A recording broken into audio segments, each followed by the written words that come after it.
Hello there and welcome to the very first episode of the Foil Review. The show where we have a look at some deliciously foil cards. My name is Hydo and welcome. I'm going to be your guide through these 7 wondrously shiny cards. So without further ado, let's go into white. The first card we're going to look at is Seeker of the Way. The 2-mana 2/2 with prowess. And whenever you cast a non-creature spell, Seeker of the Way gains lifelink until end of turn. Pretty good. I remember this card in Standard, it was absolute house. And in Limited, incredible. I have one in my cube actually. Very cool. So without further ado, let's have a look at the foil. There he is, a little monk man. Ooh, look at those highlights on the eyes. That's very precise. Absolutely wonderful.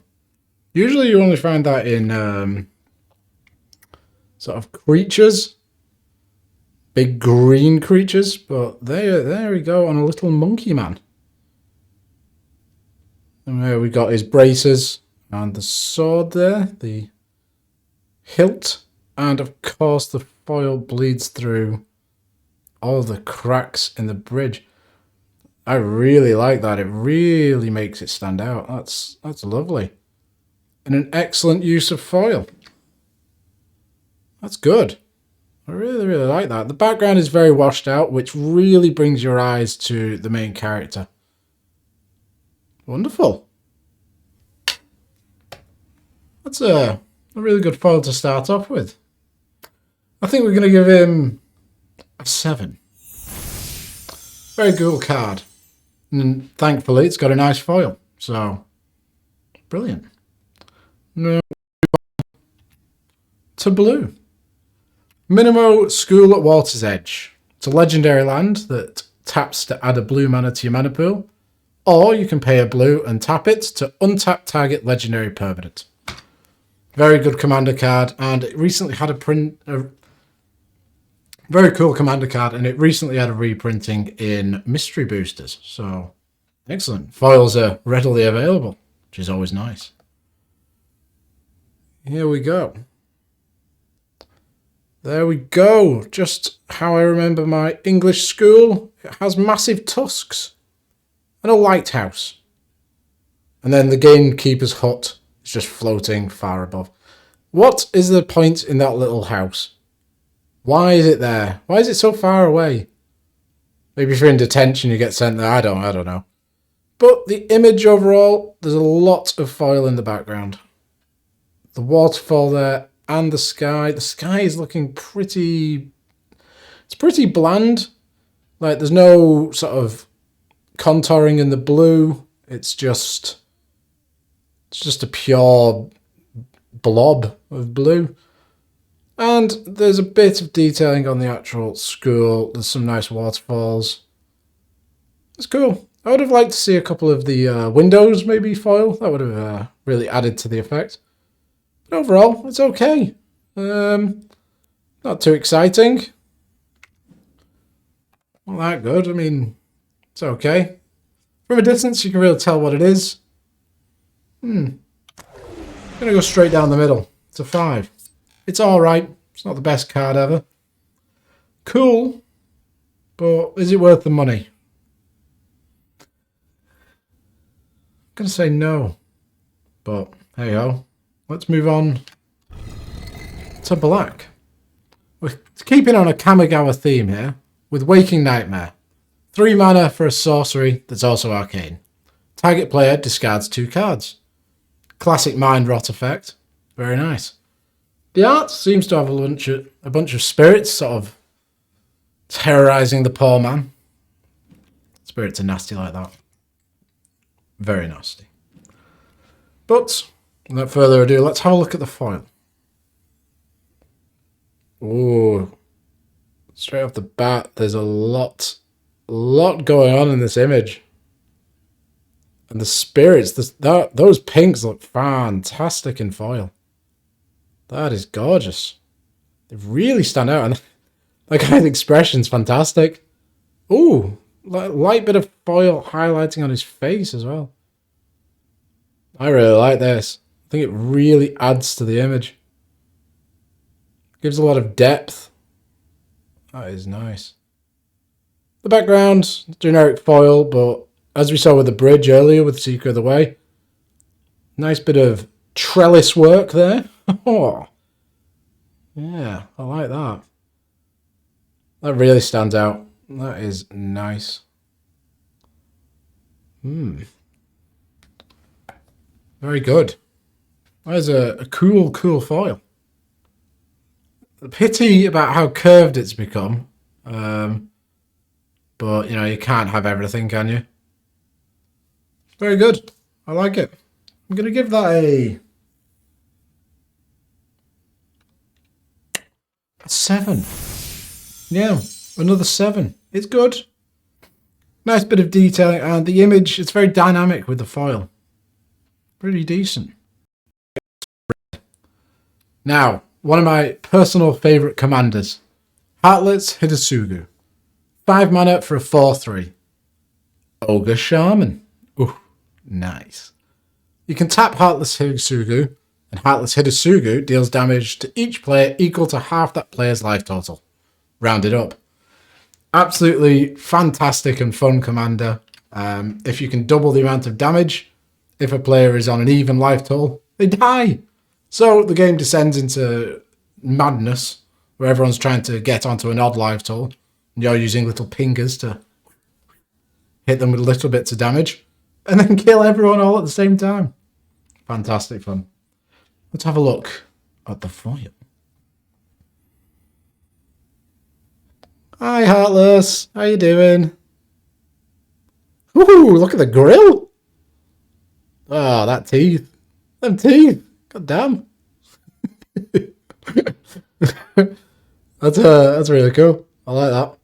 Those teeth really stand out along with his eyes, and there's a nice bit of detailing on his necklace where he's got a few bones there. And obviously the buckle and the studs on his belt. Very good. And then we've got a nice shiny pauldron. Oh, look at that. Damn. Very cool. The background has actually the little castle thing in the background that stands out. And the claws on his club, they're nice and shiny. Very cool.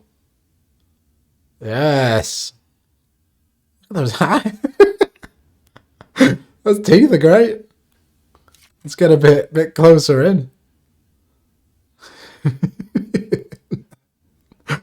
Oh, that's great. I love that. Very cool. Heartless. Great card. It's an 8. I absolutely love him. The foil, there's a lot of definition. There's a lot of energy in his foil, I feel. Like, you really get a sense of his character. The teeth, the eyes. Very cool. I like him a lot. Really, really good. But that's where we move on to green. And a card I remember from when I very first started playing the game. When I was a lonely child of 24. And it's Colonian Tusker. 2 mana for a 3/3. That's a pretty good rate. I remember seeing this and just thinking, wow, how could you get anything more powerful? I didn't really know much about the game, but I like green things, and a 2 mana 3/3 just seems like the bee's knees. And for a time, it sort of was. Casual, very, very casual games. But I'll always remember him fondly. So let's have a look at his foil, see what he's looking like. Okay, oh, there we go. Following after Heartless, some nice teeth work there. Nice grills. Okay. The rest of his body, the Tusker, there's no foils. No foilies. And then this is something you see a lot in Magic cards. The armor of humanoids and things, it blends in with the foil of the actual background. You see where his shoulders join the background, and when the foil hits it, it doesn't stand out. I understand it could be hard to like create like a thin line around it, so to separate it from the background, because obviously in the artwork it isn't like that. But I just sometimes wish that they had. Obviously we've got some nice big old tusks. His namesake. You can't say he's not messing around. Overall, what are we feeling about this image? It's okay. I don't feel like the actual Tusker is the sort of main image. It's sort of blended into the background. And while there was a nice bit of detail on his teeth, the issue with the armor, I have a big problem with pieces of armor like that. Heartless Hidetsugu had that to an extent, but it was over to the left-hand side. It didn't take over the whole image. So I'm willing to give it a pass. Plus, he's an excellent little commander. So I'm going to give it a 4.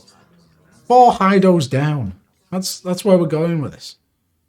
None of me looks impressed. But what can you do? Tell you what we can do. We'll move on. To Colors, where we've got Thought Vessel.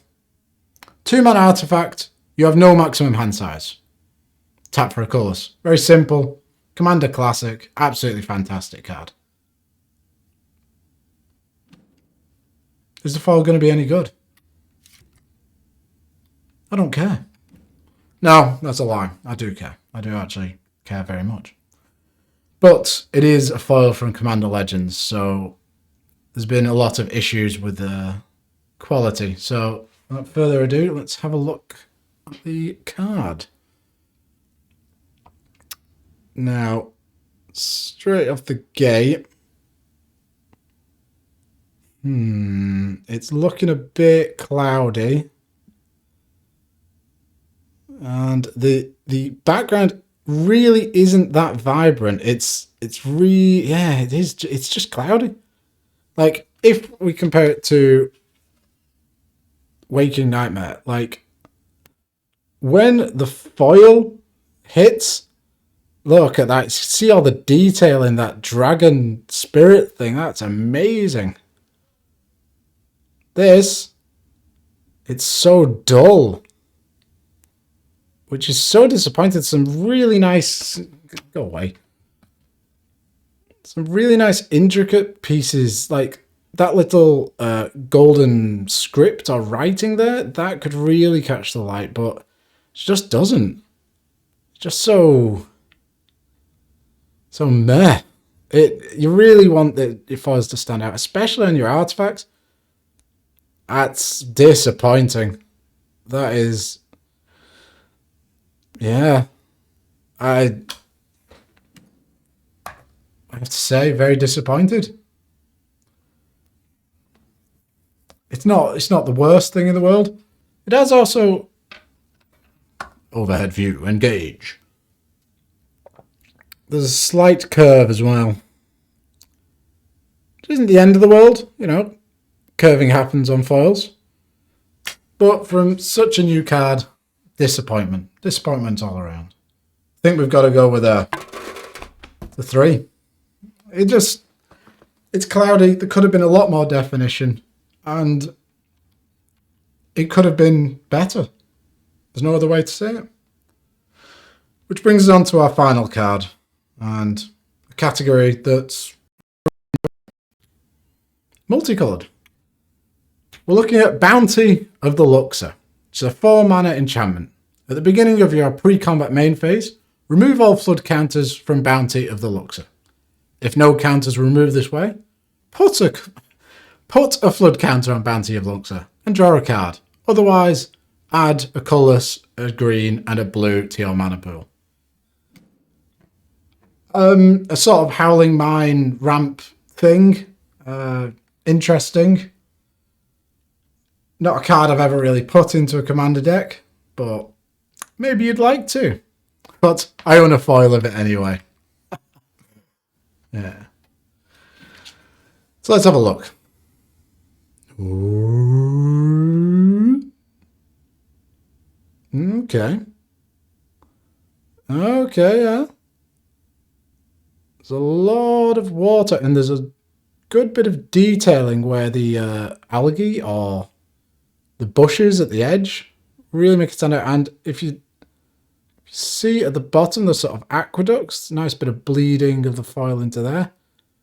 Okay, that's decent. This really highlights the water. The water? The water. Water! The water that the card is based around, you know. The flood. The bounty of the Luxor. The water is just pouring everywhere. And the foil really accentuates that. There is a nice bit of a, you know, sky foil. And the bulbous horns at the top there. You can see a slight bit of shine. But the main foiling is reserved for the water. Very thematic. I enjoy it. It's really, really good.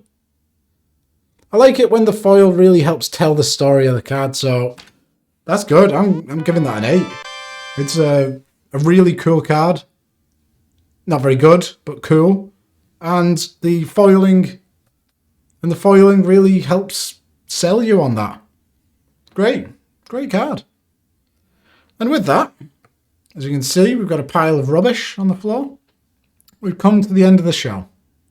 So, if you'd like, please consider subscribing. There'll be going to be plenty more videos like this. Plenty more other rubbish as well. So, if you'd like to, follow me on some social medias. And otherwise, just have a nice life. And I'll speak to you soon. Bye.